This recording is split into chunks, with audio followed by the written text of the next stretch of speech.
আমরা শুনছি, কখনো আমরা বলছেন, আমরা বলছি, নেতারা শুনছে। এই বলা আর শোনা চলতেই আছে।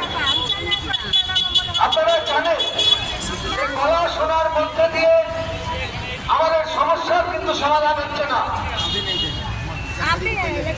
আমরা দীর্ঘ 20 বছর যাবৎ এই পেশার সঙ্গে সম্পৃক্ত।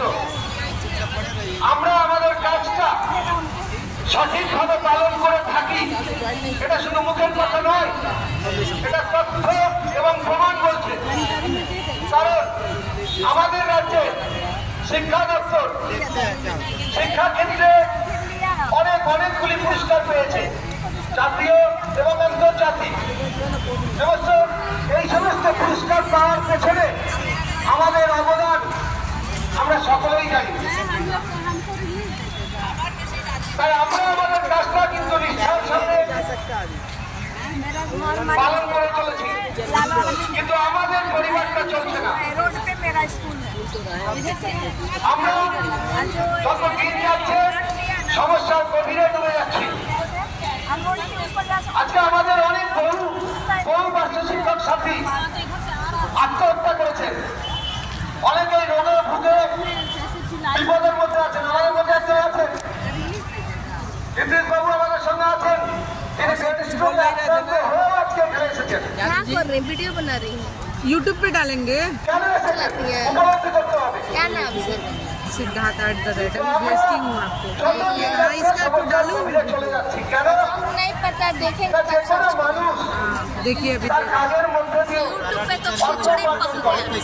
সেই অর্থের মধ্যে দিয়ে তার সংসার সুষ্ঠুভাবে চলে। यूट्यूब पे ना भी আমরা আমাদের কাজটা নিষ্ঠার সঙ্গে পালন করলেও बहुत गंदा हो गया। আমাদের উপার্জনের জায়গাটা কিন্তু करेंट সঙ্গে আছে। न्यूज दीजिए, अच्छा वाला दीजिए, हम यही सब्सक्राइब करते हैं। जैसे आरजी काल वाला दीजिए। কর্মচারী তারা তাদের জায়গায় আরো ভালো জায়গায় গেলেও हाथ का लड़ाई।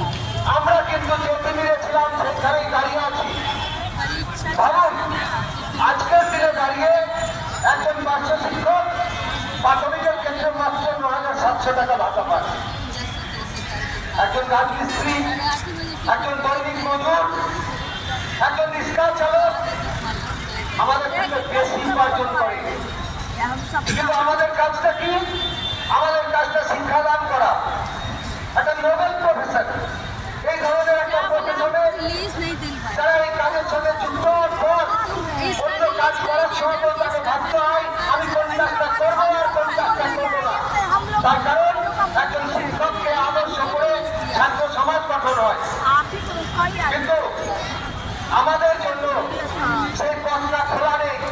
আমরা বেঁচে থাকার জন্য, শুধুমাত্র পেট চালানোর জন্য আমাদেরকে কিন্তু বিকল্প উপার্জনের চেষ্টা করতে হয়। কিন্তু অনেকেই আমরা সফল হতে পারি না, আর পারি না বলেই আমাদের অসংখ্য সাথী কেউ আত্মহত্যা করেছেন, কেউ রোলারের চাকা মুছছেন, কেউ সবজি বিক্রি করছেন, কেউ 100 দিনের কাজ করছেন, কেউ ডিম বিক্রি করছেন, কেউ চাল বিক্রি করছেন। এই লক্ষ্য